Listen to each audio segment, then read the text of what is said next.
नमस्कार विद्यार्थी पालक मित्रांनो, आपल्या सर्वांचं स्वागत आहे विजन करिअर काउन्सिलिंगमध्ये. मी योगेश्वर गुट्टे, आपला एज्युकेशन आणि करिअर मेंटॉर. तर MST CETचे दोन्ही सेशनचे निकाल PCM आणि PCBचे सध्या लागलेले आहेत. निकालानंतर नेमकी पुढची प्रवेश प्रक्रिया कशी असणार याची डिटेल माहिती आपण या व्हिडिओमध्ये पाहणार आहोत.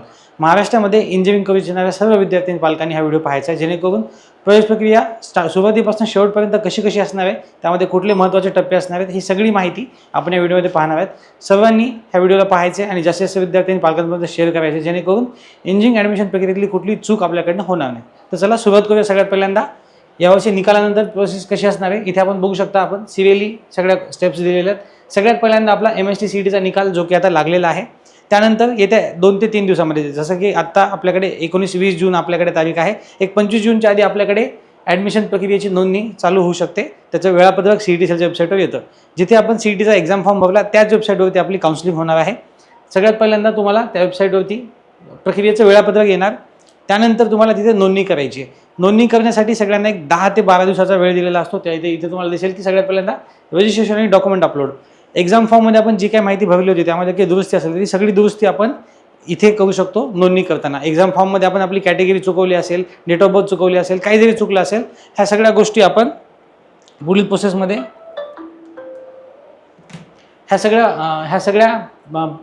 ही सगळी माहिती आपण रजिस्ट्रेशनमध्ये दुरुस्त करू शकतो.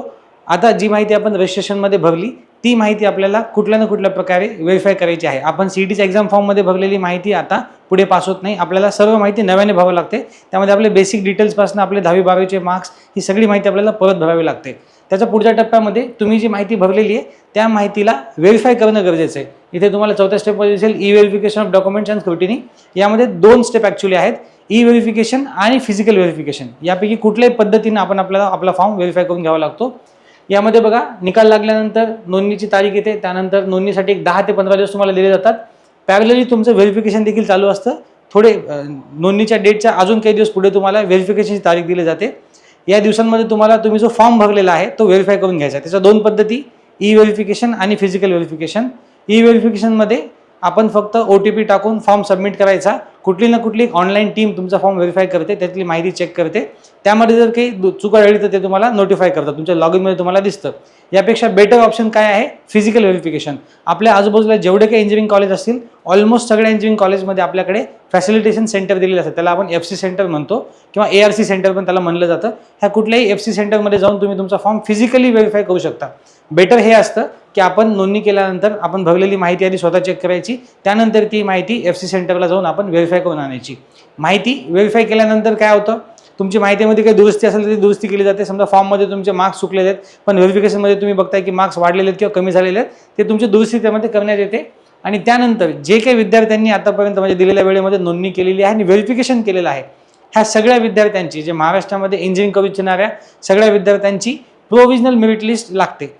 प्रोव्हिजनल मेरिट लिस्ट म्हणजे काय की आतापर्यंत ज्या मुलांनी नोंदणी केली आहे सगळ्या मुलांची यादी. या यादीमध्ये आपला एक सिरियल नंबर येतो, त्यालाच आपण SML म्हणतो.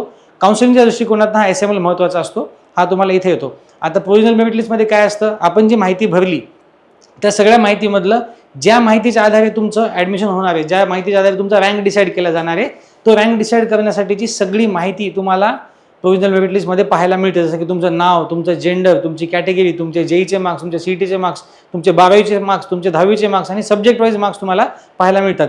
यामध्ये जर काही चूक आढळली, यामध्ये जर काही दुरुस्ती तुम्हाला करायची असेल तर ती तुम्ही पुढच्या करेक्शन आणि ग्रीव्हन्स पिरियडमध्ये करू शकता. पुढे तुम्हाला 2 ते 3 दिवस, जर प्रोव्हिजनल मेरिट लिस्टमधल्या माहितीमध्ये जर काही चूक आढळली तर तुम्हाला ती माहिती अजून 2 ते 3 दिवस दिले जातात, तिथे तुम्ही ती दुरुस्त करू शकता.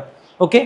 त्यानंतर जर आपल्या माहितीमध्ये काही चूक नसेल तर आपल्याला दुरुस्ती करायची गरज नाही आहे. जर चूक असेल तर दुरुस्ती करायची आणि तुम्ही इथे फायनल मेरिट लिस्टमध्ये जाऊ शकतात. आता बघा, हा जवळपास एक 2 ते 3 आठवड्याचा पिरियड आहे.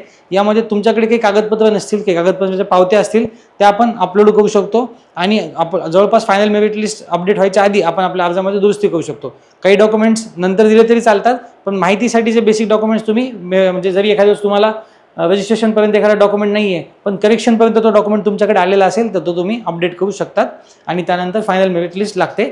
फायनल मेरिट लिस्ट म्हणजे आता ही लिस्ट फायनल असते. यामध्ये यावर्षी जे मुलं ॲडमिशन घेणार आहेत कॅप म्हणजे सेंट्रलाइज ॲडमिशन प्रोसेस, ज्याला मराठीमध्ये केंद्रीय प्रवेश पद्धत म्हणतात, त्यासाठीची आता या मुलांची यादी इथे ठेवली जाते की कॅपमधनं किती मुलं ॲडमिशन घेणार आहेत यांची यादी फायनल मेरिट लिस्ट म्हणजे जाहीर करण्यात येते. त्यामधला आपला रँक म्हणजे आपला फायनल SML. इथे आपला प्रोव्हिजनल SML येतो, त्यातनं आपण कट ऑफ बघू शकतो. त्यानंतर आपला फायनल SML येतो. प्रोव्हिजनल SML वरनं पण आपण कट ऑफ बघू शकतो. तो फायनलमध्ये थोडासा मायनर चेंज होतो, पण आपल्याला त्यावरनं कुठल्या कॉलेजला कुठली ब्रँच आपल्याला मिळते ते पाहता येतं. ते कसं पाहायचं ही माहिती मी ऑलरेडी जुन्या व्हिडिओमध्ये कट ऑफ कसे बघायचे, पर्सेंटाईलवरून SML कसे काढायचे ह्याच्यामध्ये सांगितलेलं आहे. आता आपण अंदाजे SML काढू शकतो, पण इथे तुमचा बऱ्यापैकी करेक्ट SML तुमचा येतो. SML आल्यानंतर पुढची स्टेप काय आहे बघा. त्यानंतर महाराष्ट्रात जे काही इंजिनिअरिंग कॉलेज यावर्षी असणार आहे त्यामध्ये जे काही कॉलेज गव्हर्नमेंट असतील, प्रायव्हेट असतील, ऑटोनॉमस असतील, नॉन ऑटोनॉमस असतील, त्याच्यामध्ये कुठल्या कुठल्या ब्रांच असतील ह्या सगळ्यांची माहिती सीट मॅट्रिक्समध्ये जाहीर करण्यात येते. CET सेलचं सीट मॅट्रिक्स जाहीर करण्यात येतं, त्यामध्ये ती माहिती येते.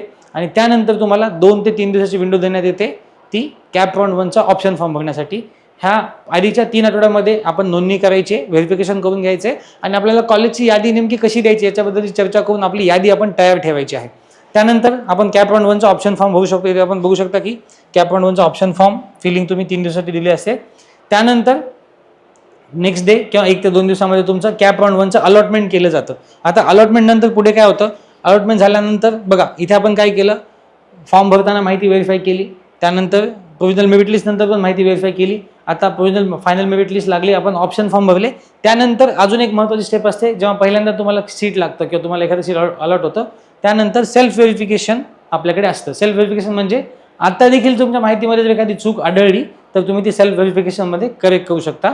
तर सेल्फ व्हेरिफिकेशन करायचं असतं आणि त्यानंतर जी मिळालेली सीट आहे त्याच्यावरती आपल्याला सीट ॲक्सेप्टन्स क्लेम करावं लागतं. तर सीट ॲक्सेप्टन्स म्हणजे काय की सपोज तुम्हाला एखादी सीट लागलेली आहे, त्यानंतर तुम्हाला काय करायचं आहे, त्या लागलेल्या सीटला क्लेम करून पुढच्या राऊंडमध्ये काय परफॉर्म करायचे त्यासाठी तुम्हाला निर्णय द्यावा लागतो. यामध्ये आपल्याकडे 2 ऑप्शन्स आहेत. पहिला ऑप्शन असतो फ्रीज, दुसरा असतो नॉट फ्रीज. फ्रीज म्हणजे जो काही ऑप्शन तुम्हाला मिळालेला आहे तेथेच तुम्हाला ॲडमिशन घ्यायचं आहे, पुढे तुम्हाला कुठल्याही प्रक्रियेमध्ये भाग घ्यायची इच्छा नाही आहे, तुम्हाला अलॉटेड इन्स्टिट्यूट्समध्ये जायचं आहे, तुम्हाला पुढच्या राऊंडमध्ये जायचं नाही आहे. असं असेल तर आपण फ्रीज करायचं. अदरवाईज तुम्ही नॉट फ्रीज, ज्याला आपण बेटरमेंट म्हणतो, हे निवडायचं आहे. आयडियली सगळ्यांनी बेटरमेंट करायचे आणि काउन्सिलिंगच्या शेवटच्या राऊंडपर्यंत जायचे. तर पहिल्या राऊंडमध्ये सीट लागलं, सेल्फ व्हेरिफिकेशन आपण करायचे, सीट ॲक्सेप्ट करायचे, त्यामध्ये आपल्याला फ्रीज किंवा बेटरमेंट, तर सगळ्यांनी बेटरमेंट चूज करायचे आणि पुढच्या राऊंडमध्ये जायचे. आणि त्यानंतर तुमच्या पहिल्या राऊंडची प्रोसेस कंप्लीट झाली असं आपण म्हणू शकतो. हे करण्यासाठी तुम्हाला इथे मध्ये फक्त पेमेंट करावं लागतं. इथे एकदा तुम्हाला 1 टाइम पेमेंट करावं लागतं. दरवर्षी जनरली हे पेमेंट 1000 रुपये असतं. यावर्षी जर काही नियम बदलले तर ते बदलू शकतं. आता ही जी प्रोसेस आहे ही 4 राऊंडच्या हिशोबाने दिलेली आहे. कारण 2025 साली 4 राऊंड इंजिनिअरिंगचे करण्यात आले, त्यानुसार आपण 4 राऊंडची प्रोसेस दिलेली आहे. त्यानंतर काय होतं, पहिल्या राऊंडचं तुम्ही सीट ॲक्सेप्टन्स आणि फ्रीज करायचं, डेट संपली, त्यानंतर ज्या काही जागा शिल्लक आहेत राऊंड 2 साठी त्यांची वॅकन्सी देण्यात येते. तर इथे बघा, इथे जर तुम्ही फ्रीज केलं तर तुम्हाला इमिडिएटली पुढच्या 2-3 दिवसामध्ये कॉलेजला जाऊन ॲडमिशन घ्यावं लागतं. इथं जर तुम्ही बेटरमेंट केलं तर तुम्हाला परत जायची गरज नाही, तुम्ही पुढच्या राऊंडमध्ये जाताय.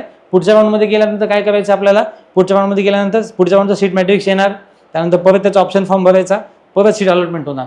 सीट अलॉटमेंट झाली, तुमचं ऑलरेडी सीट ॲक्सेप्टन्स जे काय असेल, तुमचं जर बेटरमेंट असेल तुम्ही बेटरमेंट कंटिन्यू करू शकता किंवा तुम्हाला राऊंड 2 नंतर फ्रीज करायचं असेल फ्रीज करू शकता. आयडियली आपलं सजेशन आहे की सगळ्यांनी बेटरमेंट करायचे आणि थर्ड राऊंडमध्ये जायचे. फ्रीज केलं तर तुम्हाला 2 ते 3 दिवसामध्ये जॉईन करावं लागणार. त्यानंतर थर्ड राऊंडची मॅट्रिक्स येणार, परत थर्ड राऊंडचं ऑप्शन फॉर्म, थर्ड राऊंडची अलॉटमेंट. त्यानंतर थर्ड राऊंड नंतर तुम्हाला बेटरमेंट करायचं किंवा फ्रीज करायचं. फ्रीज केलं लागलीच कॉलेजला जायचं, बेटरमेंट केलं तर आपण चौथ्या राऊंडमध्ये जाणार. आता बघा चौथा राऊंड महत्त्वाचा आहे. चौथ्या राऊंडची सीट मॅट्रिक्स आली, त्यानंतर आपण ऑप्शन फॉर्म बघला, त्यानंतर चौथ्या राऊंडची अलॉटमेंट. पण त्यानंतर आपल्याला सीट ॲक्सेप्टन्समध्ये फक्त फ्रीज करावं लागतं. लॉग इनमध्ये जाऊन आपल्याला आतापर्यंत आपण जो बेटरमेंट किंवा फ्रीजपैकी ऑप्शन एक्सरसाइज करत होतो, इथे आपल्याला फक्त फ्रीज हा ऑप्शन एक्सरसाइज करावा लागतो. का तर यानंतर पुढे कॅपचा राऊंड होत नाही. हा चौथा राऊंड आहे. यानंतर तुम्हाला ॲक्च्युली कॉलेजमध्ये सीट ॲक्सेप्टन्समध्ये फ्रीज करून ॲक्च्युली कॉलेजमध्ये ॲडमिशन घ्यायला जावं लागतं. इथून पुढची प्रोसेस अजून महत्त्वाची आहे. ही झाली कॅपची प्रोसेस, ज्याला आपण सेंट्रलाइज ॲडमिशन प्रोसेस म्हणतो. इथे तुम्हाला चौथ्या राऊंड नंतर सीट ॲक्सेप्टन्समध्ये फ्रीज निवडून ॲक्च्युली कॉलेजला जाऊन ॲडमिशन घ्यायचं असतं. आता हे ॲडमिशन घेतल्यानंतर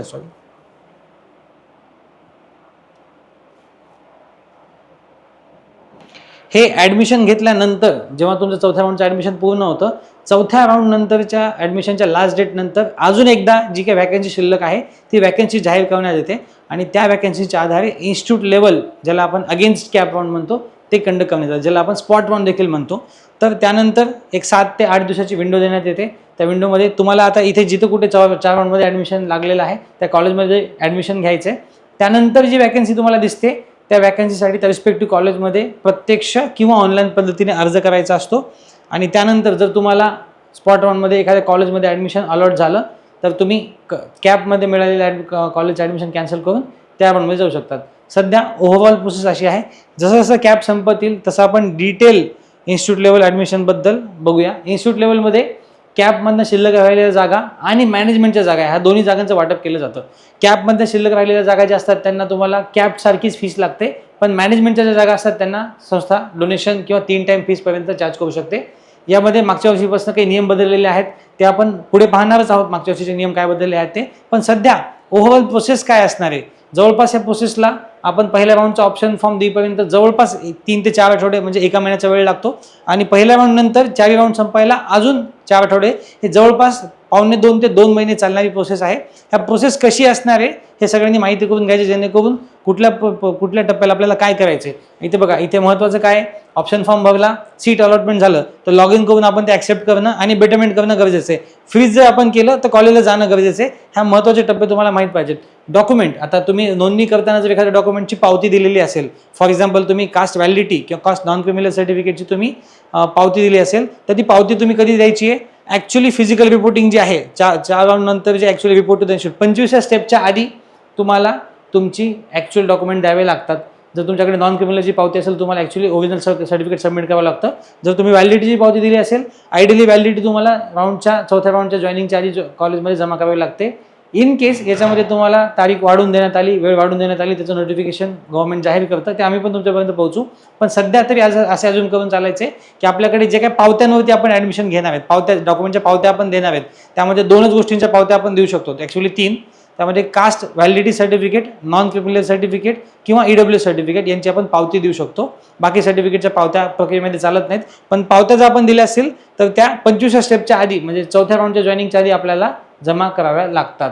बाकी जी प्रोसेस आहे त्याची वेळोवेळी माहिती इन्स्टिट्यूट लेवलवर कसं असणार आहे, त्यामध्ये कसं पार्टिसिपेट करायचं, ऑनलाईन फॉर्म कसा भरायचा, ऑफलाईन कॉलेजला कसं जायचं, तिथे नेमकं कशी प्रक्रिया असणार आहे, हे आपण जसं जसं कॅप संपत येईल तसं तसं ते पाहत जाऊ. मॅनेजमेंटसाठी किंवा इन्स्टिट्यूट लेवलसाठीचे बदललेले नियमबद्दल पण आपण लवकरात लवकर माहिती घेऊ. ही झाली इंजिनिअरिंग ॲडमिशनची 2026ची प्रक्रिया. मागच्या वर्षीच्या जशी होती त्या मागच्या वर्षीचे जे काय आपल्याकडे आराखडे होते त्यानुसार कशी असणार याबद्दलची माहिती.